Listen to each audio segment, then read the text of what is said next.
Hello friends. तो पिछले episode में हमने देखा कि इन्फ्लेशन की वजह से आपके 100 रुपए की फ्यूचर में वैल्यू कम हो जाती है। अगर आपका पैसा हर साल अपनी वैल्यू लूज कर रहा है तो हम इसे कैसे बचाएं। मान लीजिए आपके पास 1 लाख रुपए है और आपके पास दो ऑप्शन है, या तो आप इसे अलमीरा में रख दें या आप इसे बैंक में डिपॉजिट कर दें।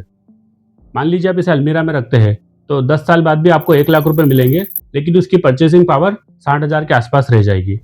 परचेसिंग पावर क्या होती है, उसे कैसे कैलकुलेट करते हैं, आप हमारे पिछले एपिसोड में जाके देख सकते हो। दूसरा ऑप्शन, अगर आप इसे बैंक में डिपॉजिट करते हो, मान लीजिए आप इसे सेविंग्स अकाउंट में डिपॉजिट करते हो, तो आपको 2 से 3% का इंटरेस्ट मिलता है। तो फ्यूचर में आपकी परचेसिंग पावर कम होगी, क्योंकि इन्फ्लेशन का स्टैंडर्ड 6 से 7% होता है। अगर आप इसे एफडी में रखते हो जिसमें आपको 6 से 7% का रिटर्न मिलता है, तो आप ब्रेक इवन तक रहोगे, आप इन्फ्लेशन को बीट कर पाओगे, लेकिन आपको एक्स्ट्रा रिटर्न नहीं मिलेगा। लेकिन आप इसे किसी अच्छी जगह इन्वेस्ट करते हो जैसे म्यूचुअल फंड या स्टॉक्स में, तो आप इन्फ्लेशन को तो बीट करोगे ही, आपको एक्स्ट्रा रिटर्न मिलेगा जिससे आपकी परचेसिंग पावर और बढ़ेगी। तो आज इस एपिसोड में हम समझेंगे कि इंटरेस्ट आता कहाँ से है, बैंक हमें जो इंटरेस्ट देती है वो पैसा कहाँ से लाती है, आरबीआई इंटरेस्ट रेट्स कैसे डिसाइड करता है, रेपो रेट क्या होता है। जब भी हम सुनते हैं कि आरबीआई ने रेपो रेट बढ़ा दिया या कम कर दिया, तो वो ऐसा क्यों करती है, और इसका इफेक्ट हमारे car loan, home loan, FD, mutual fund या स्टॉक मार्केट पर क्या पड़ता है। और सबसे इंपॉर्टेंट चीज आज हम जानेंगे जिसे दुनिया का 8वां अजूबा भी कहा जाता है, यानी कि कंपाउंड इंटरेस्ट।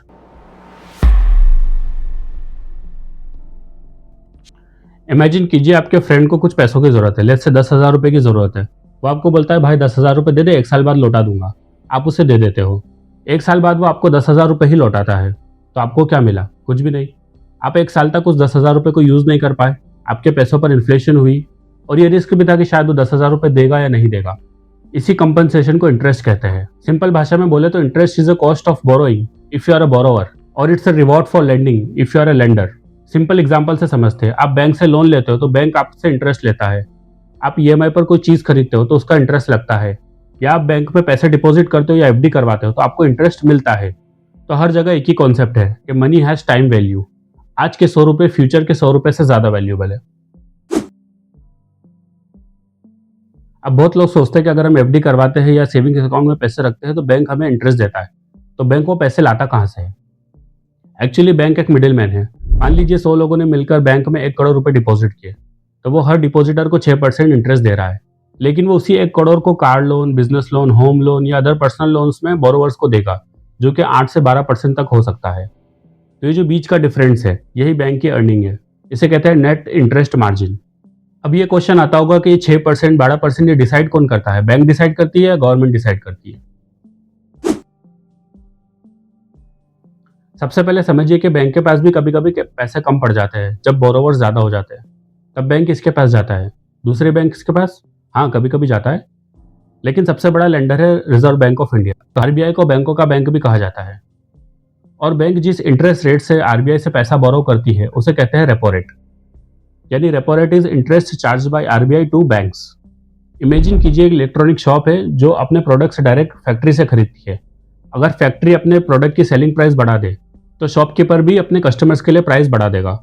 और अगर फैक्ट्रीज अपने प्रोडक्ट सस्ते बेचती है तो शॉपकीपर भी अपने कस्टमर्स के लिए प्राइस कम कर देगा। एग्जैक्टली वैसे ही आरबीआई बैंकों के लिए पैसों का होलसेल सप्लायर है। अगर आरबीआई बैंक्स को महंगे लोन देती है, यानी रेपो रेट बढ़ाकर, तो बैंक्स भी अपने कस्टमर्स के लिए car loan, home loan, business loan, personal loan महंगे कर देते हैं। और अगर आरबीआई लोन सस्ते कर देती है तो बैंक्स भी अपने कस्टमर्स के लिए लोन सस्ते कर सकती है। सो इनडायरेक्टली आरबीआई पूरी इकोनॉमी का इंटरेस्ट एनवायरनमेंट कंट्रोल करती है। अब आरबीआई रेपो रेट चेंज क्यों करती है? मान लीजिए इकोनॉमी में काफी इन्फ्लेशन बढ़ गई है, लोग बहुत स्पेंडिंग कर रहे हैं, तो आरबीआई क्या करेगा? रेपो रेट बढ़ा देगा। इससे बैंक्स भी अपने कस्टमर्स के लिए लोन महंगे कर देगा। तो लोन महंगे हो जाएंगे तो लोग कम लोन लेंगे, कम स्पेंडिंग करेंगे। इससे इन्फ्लेशन धीरे धीरे कंट्रोल हो जाएगी। अब मान लीजिए इकोनॉमी बहुत स्लो चल रही है, बिजनेसेस बंद हो रहे हैं, जॉब्स कम हो रही है, तो आरबीआई क्या करेगा? रेपो रेट कम कर देगा। तो कस्टमर्स के लिए भी बैंक अपने लोन सस्ते कर देगा। इससे बिजनेसेस ज्यादा लोन लेंगे, लोग कार लोन लेंगे, होम लोन लेंगे। इससे लोगों की स्पेंडिंग बढ़ेगी और इकोनॉमी धीरे धीरे ग्रो करने लगेगी। अब सबसे इंटरेस्टिंग सवाल, रेपो रेट स्टॉक मार्केट को कैसे इफेक्ट करता है? मान लीजिए आरबीआई अगर रेपो रेट बढ़ाती है तो बिजनेसेस के लिए लोन महंगे हो जाएंगे, और वो कम लोन लेंगे और एक्सपेंशन कम होगा और प्रॉफिट ग्रोथ कम होगा। इससे इन्वेस्टर्स अदर इंस्ट्रूमेंट्स की तरफ मूव करेंगे, जिससे स्टॉक मार्केट पर डाउनवर्ड प्रेशर पड़ेगा।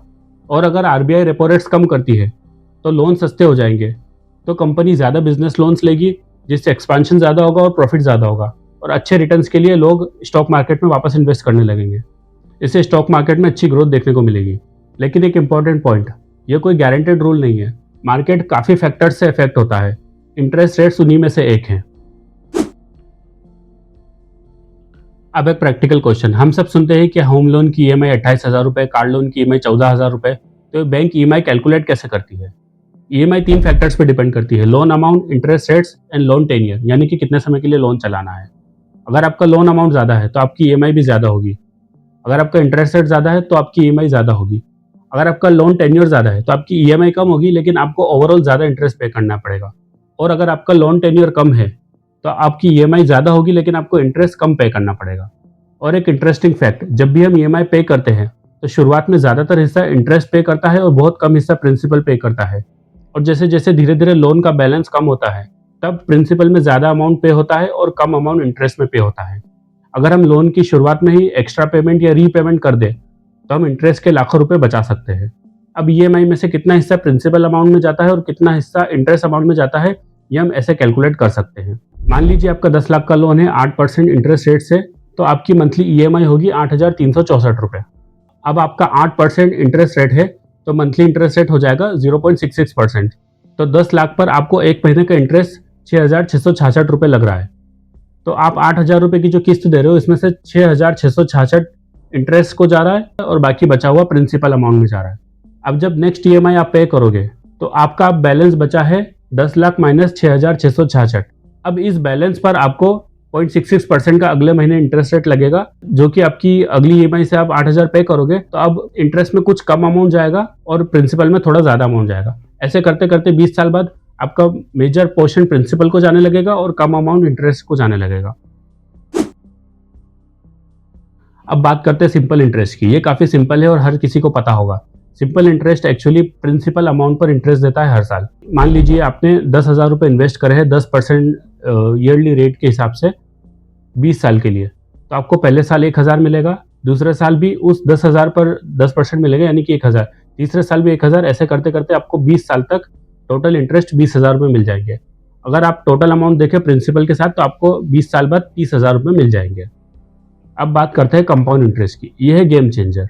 इसमें एक्चुअली इंटरेस्ट पर भी इंटरेस्ट मिलता है, यानी पैसा पैसा बनाता है। अब सेम एग्जांपल लेते हैं, आपने 10,000 रुपये इन्वेस्ट किए कंपाउंड इंटरेस्ट के साथ, जो कि 10% का ईयरली है 20 साल के लिए। तो पहले साल आपने 1,000 कमाए, तो अब जब दूसरे साल आपको इंटरेस्ट मिलेगा वो 10,000 पे नहीं बल्कि 10,000 प्लस 1,000 11,000 पे मिलेगा। अब आपका टोटल अमाउंट हो गया है 12,100। अब तीसरे साल उस 12,100 पर 10% मिलेगा।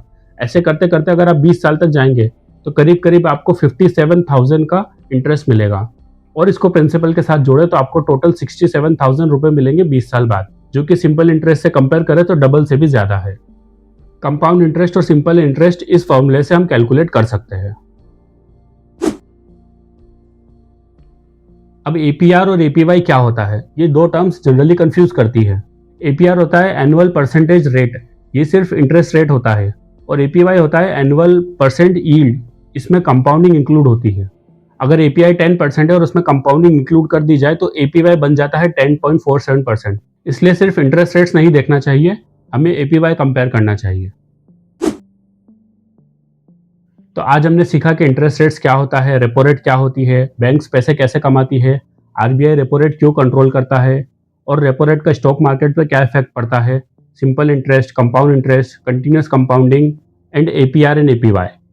तो अगले एपिसोड में हम समझेंगे फाइनेंशियल मार्केट का इकोसिस्टम, जिसमें हम समझेंगे equity, debt, commodities, derivatives and forex. तो मिलते हैं अगले एपिसोड में। Thank you, bye bye.